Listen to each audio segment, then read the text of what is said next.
welcome. Today's episode is going to be a horror episode, even though I am not a scary character at all. I am not at all. Yeah, well, you pretty much can see who I am with these ears, these gloves, and this, I don't know, not that I look like a mouse, but yes, I'm Minnie Mouse, and it's Halloween. Not anymore though, because it's past midnight, but I figured, okay, it is Halloween, why not just talk about my top 4 horror games. But before we get started, this is my outfit, and I don't know if I'll pass as Minnie Mouse. I had the dots earlier on my skirt, like this, that. But that's gone for now because I got home, just show them apart. I'm just wearing this because, I don't know, just wanted to show you guys. Oh, they're super uncomfortable and super clumsy. Couldn't do anything tonight with these. Okay guys, I'm going to be stop chattering as always and just get to the point with this. So we're going to start from 4 to 1, and we're going to see maybe one of them is your favorite too. It's going to be hard because I have a lot of favorites in the same series as well, but I'm not going to choose the same series. Number 4, BioShock. Now, people is probably going to say, BioShock isn't a scary game, it's just not scary at all. I actually jumped a lot of times in that game, to be honest. I've been scared multiple times and being all jumpy, and if a game can make me do that, that means it's scary.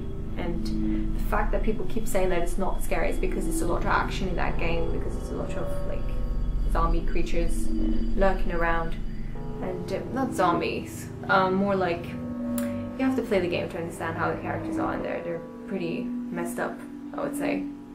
Messed up humans. Yeah, that would be a perfect way to put it.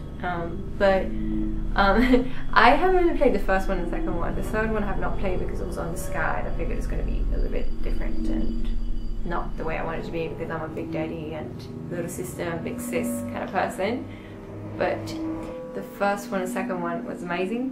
I'm not going to spoil anything, don't worry about it, but it's a really must game to play, and it's different. It's a little bit different, and I like that. It gives a little bit, sticks out from other games, so that's why I love that game, or those games. That game, those games. Anyways, that's my number 4. Number 3, Dead Space. So the funny thing about Dead Space is that I'm not a sci-fi person when it comes to video games. But I decided to give it a try because I'm really curious about that game, because I'm a huge horror fan. So I figured, okay, just give it a try. It has to be good because people talk about it. So 3 years ago, I decided to give it a go. I turned off after 20 minutes of gameplay because I was so scared. And 20 minutes is a long time for me to try a horror game on my own during the night. I don't know why I have the habit of playing during the night. It's probably because it runs into my veins. I don't know why I'm doing it. I just traumatize myself forever in my life, and yet I ended up playing games over and over again during the same hour. I decided to give it a go again 2 years ago, around 2 years ago. No, sorry, around a year ago, I would say. And it was pretty scary, and I don't know, I loved it, so I kept playing it until the end, and in the end I was like, wow, this is actually a good game. Obviously because I finished it, but so I think it's because of the environment, how it was designed, and how the rooms were designed as well, and just the whole music and the whole everything combined together. It was just really good, and I didn't think about that it was sci-fi, and it just kind of made me keep playing the game, going with the flow. Now the second one, I didn't feel like it was the same as the first one. It was shorter, I would say. So I think if I would pick between those two, I would pick the number 1. Even though one of the things I didn't like with the one was that there was no dialogue at all. There was Isaac Clarke, which is the head character. He didn't speak anything in the game, which was odd, in my opinion. So I was like, does Isaac and Link have something in common? No? Yes? No? Yeah. That's kind of insulting. I should not have said that. Oh, Hope Link didn't hear that. Yeah, Link is over the shield. I don't know if he's in the frame. Moving on. But no, but he doesn't say any word in the game. It's crazy. Of course, when he dies and gets hurt, he makes noises, but not like talking. It's quite odd. But in the second one, that's the first time I actually hear him talk, which was quite different. I was like, oh, he does have a voice. It's kind of funny. But it was great. I mean, I love that they were dialogues and they were like meeting people in the game and like talking with them, having conversations. It made the whole game experience different. So that was a plus. But if I would pick a favorite, I would go with the first one. 2, Resident Evil. Now there's a lot of Resident Evil titles out there, but mine is going to be Resident Evil 4. A lot of people agree with me on this one because, I don't know, it's just best one. You play as the head character, which is Leon Kennedy, and his task is to find the president's daughter who got kidnapped, and you will eventually find her, and when you find her you need to protect her, make sure she doesn't die or get kidnapped, so she'll always stay on his side, and you have to make sure that none of those things happen to her. So if she would die, it's game over. If she gets kidnapped, you have to make sure to kind of get her back before the zombie grabs her and walk a certain distance away from you, then it's game over. But these tasks makes the game quite harder because you have to make sure that she doesn't get harmed or gets kidnapped, and you have to make sure that you don't die and basically die and not get out of ammo and everything. And I just love that. I just love that little feature that you had to do, and it made the game harder, it made the game more exciting. That's why I love the 4th one. And I'm not saying the other games sucks or anything, because I love all the games, but if I had to pick a favorite, it has to be that one. That's my number 2 on the list. 1, Silent Hill. Some of you probably already knew that, but I have to pick one of them, even though it's really hard because I love like all of the games. I would go with Silent Hill 1. Believe it or not, yes, I'm crazy. Yes, Silent Hill 1 was actually made for the PlayStation 1 in 1998, I think, depending on the country. I mean Europe, America, or Japan.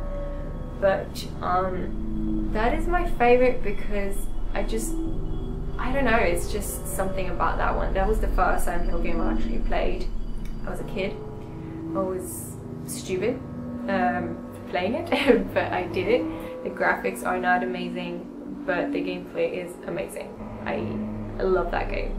The whole gameplay experience makes it hard as well because the control is super hard compared to the next one, which is Silent Hill 2 on the PlayStation 2. They changed the whole controlling system, which made it easier to play. But on the PlayStation 1, it was quite hard to play Harry Mason, and it made the game more scarier because you'd be like, oh my god, that monster's chasing me, I need to run, and then like the controls mess up because it's so hard to control him. And I think that kind of made like the gameplay experience a little bit like a different level, I would say. I feel like everything in that game was perfect, even though the dogs looked like giant stones chasing me, I would say. Okay, that was quite sad. Not giant stones, but they look quite... They don't look like dogs. They look... I don't know what they look like, but it was still scary because of the music, because of the environment, because of the whole... It's just great. I can't put words to it, but if you want to try a horror game, I would suggest you to do Silent Hill 1. Anyways guys, that was it for me for this week. I hope you took me serious, despite the fact that I'm wearing this, these ears and being all Disney, you know, but Disney all magical and whatever. I'm trying to be horror, scary, no, I don't know, anyways, just stop listening to me, I don't know what I'm saying right now. I always confuse people so bad. Thanks for watching this week's video, guys. I'll probably upload something soon. If you have any questions or anything, I don't know, any comments or anything, you can just comment below. And favorite, share, that's up to you. I'm not telling you what to do, but whatever your heart tells you to do, just follow it. Or your brain, or your heart. I would rather follow the heart. It sounds so magical. It must be Disney, I don't know. But anyways, I hope I see you guys pretty soon. Well, excuse me, princess.